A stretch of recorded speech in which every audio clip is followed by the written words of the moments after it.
যেতিয়া কংগ্ৰেছৰ পিনে চাব মিয়া মিয়া গোন্ধাব যে সদনখন হিন্দু মুছলমান কৰি পেলালে এইবাৰ সদনখন মিয়া আৰু অসমীয়া কৰি পেলালে ডক্টৰ ইঞ্জিনিয়াৰ প্ৰফেচাৰ হয়তো মিয়াসকলে বনাব জানিছে কিন্তু মিয়াসকলে আজিও কিন্তু ৰাজনীতি নাজানে আৰু তাৰ জ্বলন্ত উদাহৰণ এইবাৰ কিন্তু আপোনালোকে প্ৰমাণ আমাৰ সংখ্যালঘু সকলোৱে আগুৱাই দিব লাজ নকৰিব আগুৱাই দিব যদি লাজ কৰে তেতিয়াহ'লে বেলেগ কথা লাজ নকৰিলে আগুৱাই দিব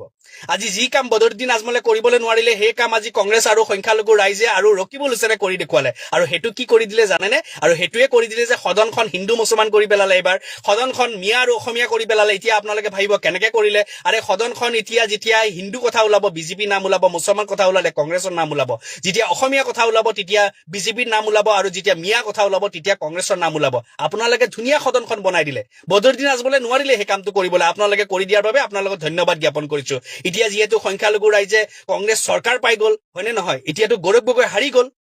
মানে লাজ লাগিব লাগে যে কংগ্ৰেছৰ প্ৰতিজনে আচলতে পানীত ডুবি মৰিব লাগে কাৰণ কিয় যে আজি ইমান মাহেদি মই চিঞৰি আছিলো যে কংগ্ৰেছটো আমাৰ সংখ্যালঘু অলপ আঁতৰিলে সংখ্যাগৰিষ্ঠ মানুহ আহিব তেতিয়া মোক বিজেপি দলাল বা বিভিন্ন কলে আজি মই কোৱা এটা আখৰে আখৰে কথা ফলি গ'ল নে হা এতিয়া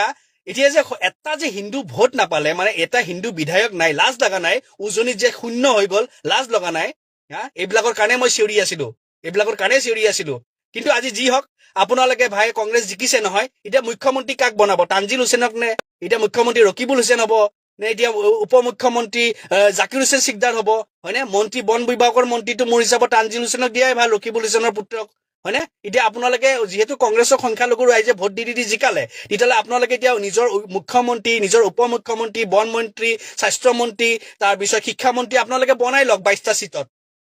চিটত বনাই কিনে আপোনালোকে পুৰা একদম ঢোল তাবলা বজাই থাকক সদনখন যোনটো সদন আমি বিচৰা নাছিলো সেই সদনখন আপোনালোকে ৰূপায়িত কৰি দিলে আপোনালোক শেষত এটা কথাই কম যে সংখ্যালঘু ৰাইজৰ নিচিনা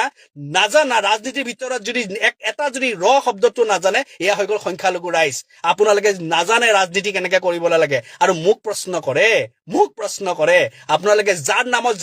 জিন্দাবাদ কৈ থাকে আমি চাহ খাই থাকো সিহঁতৰ লগত বহি সেইকাৰণে আমি ৰাজনীতিৰ কথা জানিছিলো সেইকাৰণে চিঞৰিছিলো যে ভোটটো এবাৰ আমাৰ অন্তত কংগ্ৰেছৰ সংখ্যালঘু ৰাইজ আঁতৰক লাগিলে ৰাইজৰ দলত যাওক লাগিলে এজিপি যাওক কিবা বেলেগত যাওক হা তথাপিতো অন্তত কংগ্ৰেছটো আপোনালোকে অলপমান আঁতৰি দিয়ক আজি কংগ্ৰেছ মানে মিয়াদ দল হৈ পেলালে আপোনালোকে মিয়াদ দললৈ ৰূপান্তৰিত কৰি দিলে বেলেগ একো নহয় এতিয়া আপোনালোকে ভাবিছে চৰকাৰ কৰিব পাৰিব 31ত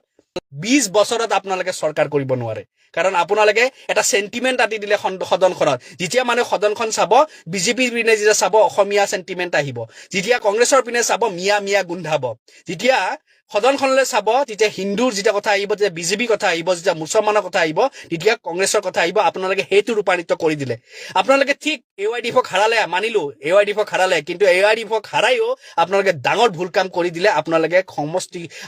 কংগ্ৰেছ দলটো মুছলমান দললৈ মিয়া দললৈ ৰূপান্তৰিত কৰি দিলে সেইকাৰণে এতিয়া নিজৰ যিহেতু মিয়া দললৈ ৰূপান্তৰিত কৰি দিলে তাত আৰু সংখ্যাগৰিষ্ঠ এতিয়াওতো নাহে আৰু হিন্দু মানুহ আৰু নাহে গৌৰৱ গগৈ হাৰি গ'ল যেতিয়া আৰু হিন্দু মানুহ নাহে কাক লৈ কিনে আপোনালোকে নেতৃত্ব ল'ব তানজিল হুছেইনৰ নেতৃত্বত ল'ব ৰকিবুল হুছেইনৰ নেতৃত্বত ল'ব জাকিৰ হুছেইনৰ নেতৃত্বত ল'ব লৈ কিনে সুখী হৈ থাকক সেইকাৰণে ৰাজনীতি ৰুবলৈ নাজানা নহয় ৰাজনীতি আপোনালোক নাজানে ডক্টৰ ইঞ্জিনিয়াৰ প্ৰফেচাৰ হয়তো মিয়াসকলে বনাব জানিছে কিন্তু মিয়াসকলে আজিও কিন্তু ৰাজনীতি নাজানে আৰু তাৰ জ্বলন্ত উদাহৰণ এইবাৰ কিন্তু আপোনালোকে প্ৰমাণ কৰি দিছে জুবিনদাৰ কথা কৈছিলে আপোনালোকে জুবিনদাৰ কাৰণে সংখ্যাগৰিষ্ঠই ভোট দিব জুবিনদাৰ ন্যায়ৰ কাৰণে ভোট দিব আৰে আপোনালোকক কৈছো শুনক আমি আগৰ পৰাই কৈ আছিলো জুবিনদাৰ ন্যায়ৰ কথা এক চাইডে আৰু ভোটৰ কথা এক চাইডে ৰাজনীতি এক চাইডে কূটনীতি এক চাইডে বুজি পালে এয়াই আছিলে সংখ্যালঘু মানুহৰ ভোটৰ আৰু সংখ্যালঘু মানুহৰ ৰাজনীতি কিমানখিনি জ্ঞান আছে 26ত তাৰে প্ৰমাণ তাৰে নমুনা দিছে আৰু যাৰ কাৰণে আপোনালোকক এতিয়া উপহাৰ দিব আৰু সেই উপহাৰটো হৈছে উচ্ছেদ মই কৈছো ন প্ৰত্যেকটো দিনে সংখ্যালঘু ৰাইজে দোৱা কৰিব লাগিব আল্লাহৰ ওচৰত ইয়া আল্লাহ